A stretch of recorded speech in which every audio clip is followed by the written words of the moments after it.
Bismillahirrahmanirrahim. Assalamualaikum warahmatullahi wabarakatuh.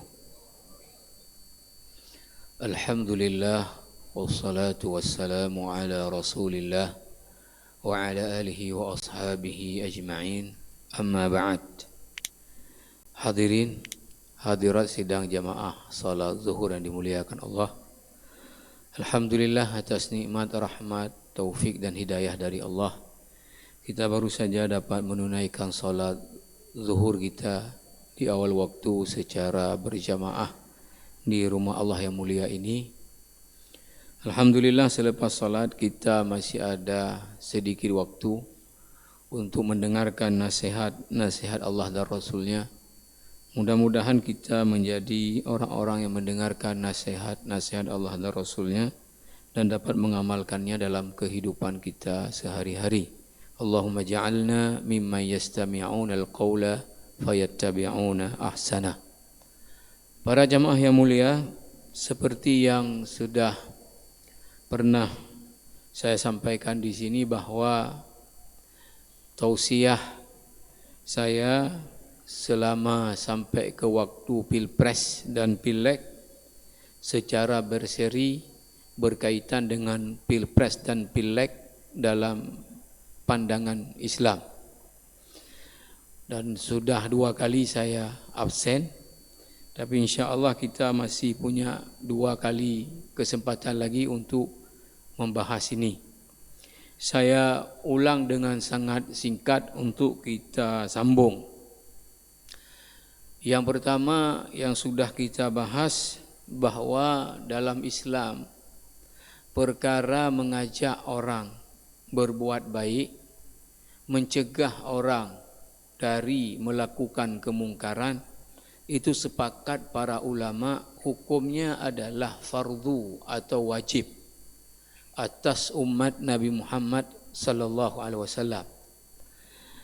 Namun para ulama berbeda pendapat apakah dia wajibnya fardu ain atas setiap mukallaf atau bersifat fardu kifayah. Nah, pendapat yang paling banyak para ulama adalah bersifat fardu kifayah.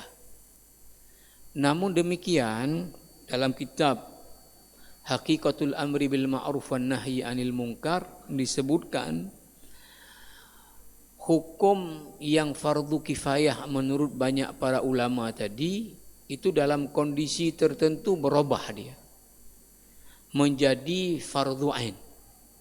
Kapan itu? Di antaranya yang pertama adalah kalau seseorang diangkat untuk urusan itu. Misalnya seseorang diangkat oleh pemerintah untuk menjadi wilayatul hisbah. Maka perkara tadi amar ma'ruf nahi mungkar adalah menjadi perkara wajib atas dia karena dia sudah ditugaskan untuk itu. Yang kedua adalah ketika tidak ada lagi orang yang mengerti tentang amar ma'ruf nahi mungkar ini kecuali orang itu, maka menjadilah kewajiban fardhu ain atas orang tersebut. Atau ketika tidak ada yang berdaya lagi melawan kemungkaran kecuali orang tersebut yang berdaya, maka menjadi fardhu ain lah atas orang tersebut. Yang berikutnya adalah ketika khususnya seseorang mengetahui atau melihat akan terjadi atau sudah terjadi suatu kemungkaran, maka menjadi wajiblah atas orang tersebut yang mengetahui atau melihat untuk memberi peran mencegah kemungkaran tersebut. Ini berdasarkan hadis sahih Muslim. Rasulullah bersabda, "Man ra'a minkum munkara falyughayyirhu biyadihi fa illam yastati' fa bilisanihi fa illam yastati' fa biqalbihi wa dzalika adhaful iman." Ini sudah kita jelaskan. Nah, hadis ini kalau dibawa ke konteks Pilpres dan Pileg, maka setiap orang yang sudah punya hak untuk memberi suara, hak memilih, Maka pada tanggal 14 Februari nantinya dia dengan tangannya itu akan melakukan peran. Apakah di Republik ini minimal dalam 5 tahun ke depan yang akan tersebar kemungkaran apa kebaikan? Itu bukan dengan lisan, bukan dengan hati, tapi biyadihi. Dengan tangannya orang itu akan menentukan apakah di Republik ini akan tersebar kema'rufan atau kemungkaran. Kenapa kita sebut demikian jamaah yang mulia? Karena dalam sistem tata negara kita, ya, sejak awal negara ini berdiri sampai hari ini memang kita menganut sistem trias politika. Kekuasaan dibagi kepada 3 kekuasaan. Ada kekuasaan eksekutif, ada legislatif, ada yudikatif. Nah, kalau kita lihat di zaman Orde Baru, ketiga kekuasaan ini itu muaranya atau pusatnya itu di eksekutif, di Pak Harto. Siapa yang duduk di ini itu harus di screening, dan apa yang maunya itu harus mengikuti apa mau Soeharto. Bahkan ke yudikatif peradilan sendiri juga itu juga adalah kekuatannya ada di eksekutif. Tapi setelah reformasi bergulir dan sampai hari ini dalam tata negara kita yang paling berkuasa itu 2 lembaga. Yang pertama adalah eksekutif. Dalam hal ini di pusat bosnya presiden. Di provinsi gubernur, di kabupaten kota bupati wali kota. Yang lain adalah orang-orang yang diangkat oleh ini. Boleh kita sebut secara fikih siasah ini adalah imamah kubra, pemimpin tertinggi. Karena yang lain diangkat oleh orang ini. Nah, yang kedua adalah kekuasaan legislatif di pusat DPR RI, kemudian DPRA kalau kita, lain DPRD provinsi, kemudian DPRK kabupaten kota. Nah, dalam pengelolaan negara dengan sistem tata negara kita, maka itu pusat pengelolaan negara itu ada di 2. Yang pertama adalah apa? Di pembuatan undang-undang. Karena undang-undang inilah yang akan mengikat seluruh rakyat Indonesia adalah undang-undang. Presiden itu berapa usianya? Presiden itu apa syarat-syaratnya? Itu yang membuat undang-undang. Berapa periode seorang presiden itu yang buat undang-undang? Tidak jarang di dunia ini ketika kekuasaan politik itu kemudian berperan kuat, yang tadinya dibatasi presiden hanya 2 periode bisa dirubah di amandemen seumur hidup.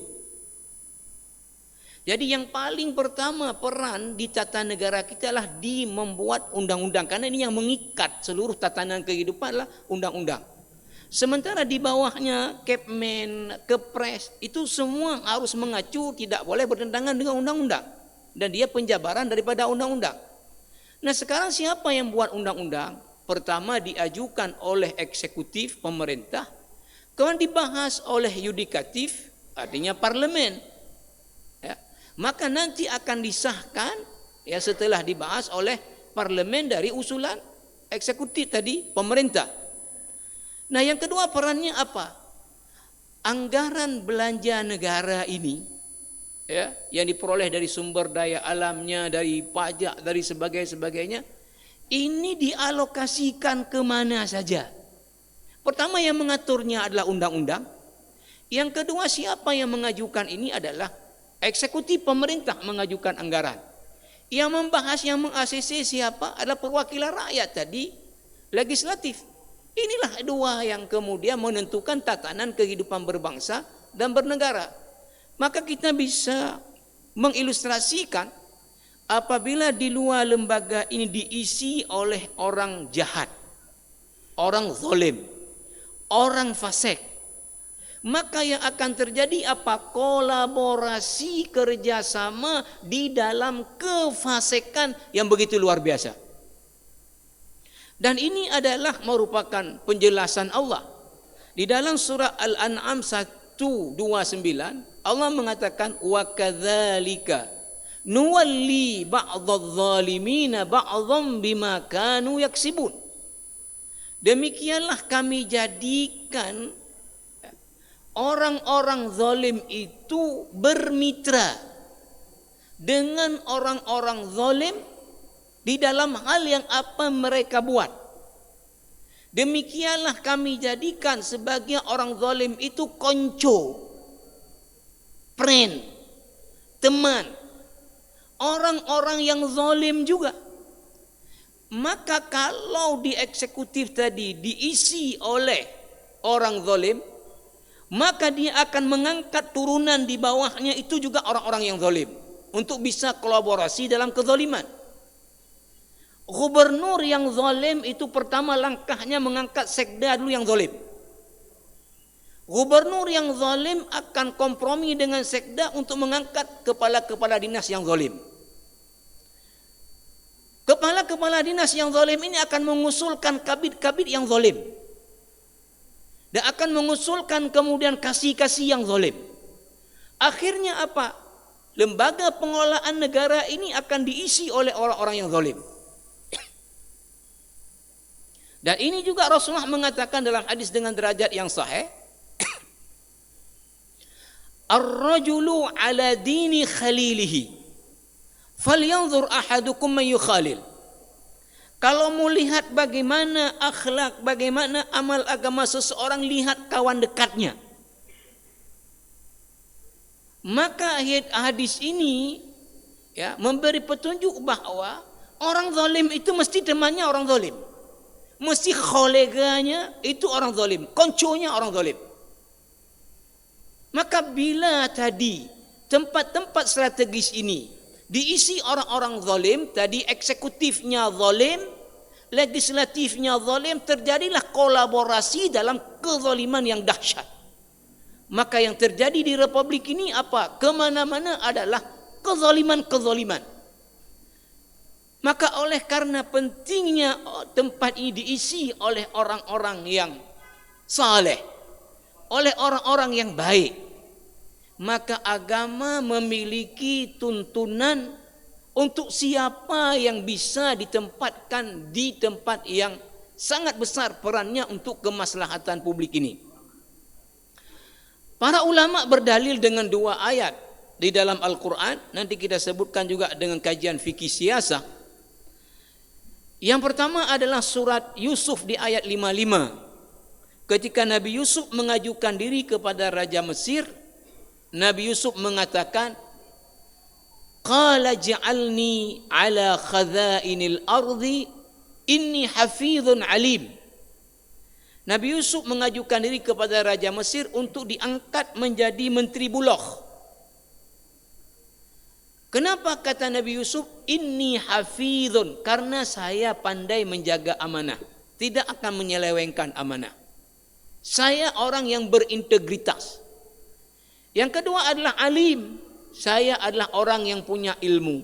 Bagaimana ketika panen raya, harganya tidak turun. Bagaimana ketika peceklik, stoknya cukup, harga enggak naik. Saya punya kemampuan mengelola ini. Ini namanya kerja bulog. Nah, berarti berdasarkan ayat ini, seseorang kalau ditempatkan di satu jabatan yang harus dilihat dua. Yang pertama adalah integritas, yang kedua adalah kapasitas. Yang kedua adalah surat Al-Qasas ayat 26. Ini kisah seorang anak perempuan Nabi Syuaib yang mengajukan kepada ayahnya agar memperkerjakan Musa untuk mengelola ternaknya dengan diberi upah. Lalu anaknya mengatakan, qalat ihdahuma ya abati ista'jirhu inna khaira man ista'jarta al-qawiyyu al-aminu. Wahai ayah, pekerjakan ini orang Musa, pemuda ini, untuk mengembala ternak kita dan beri dia upah. Maka kalau kita lihat presiden itu orang diangkat oleh rakyat, diupah oleh rakyat. Legislatif di level manapun lah orang yang diangkat oleh rakyat, diupah oleh rakyat. Siapa yang paling baik diberi jabatan ini? Kata anak Nabi Syuaib, al-qawiyyu al-aminu. Orang yang kuat, Kenapa kuat? Karena kerjanya ngembala ternak, bukan ketik komputer, bukan fatwa hukum. Kalau fatwa hukum Nabi Syuaib ahlinya sebagai rasul. Tapi ini masalahnya ngembala ternak, Nabi Syuaib sudah uzur. Berarti ini bicara adalah apa? Kapasitas. Yang kedua adalah apa? Kata tadi al-amin, orang yang jujur, orang yang bertanggung jawab, tidak menjual ternak nanti di belakang kita. Berarti bicaranya integritas. Maka kata Syekh Al-Qaradawi dalam kitab Fiqhuz Zakah, begitu juga Syekh Wahbah Az-Zuhair dalam kitabnya Fiqh Siyasah di jilid 6 di Fiqh Islam wa Adillatuhu mengatakan bahawa konsep Islam menempatkan seseorang dalam satu jabatan dilihat dua hal, kapasitas dan integritas. Ini sejalan dengan semua teori di dunia ini. Nah, pertanyaannya adalah jamaah yang mulia, adakah masyarakat kita dalam memilih presiden, gubernur, bupati, DPR tadi dengan semua level melihat kepada integritas calon, kapasitas calon, atau melihat kepada pemberian daripada para calon? Nah, ini yang akan kita bahas untuk pertemuan yang akan datang. Subhanakallah bihamdika asyhadu an la ilaha illa anta astaghfiruka wa atubu ilaik. Assalamualaikum warahmatullahi wabarakatuh.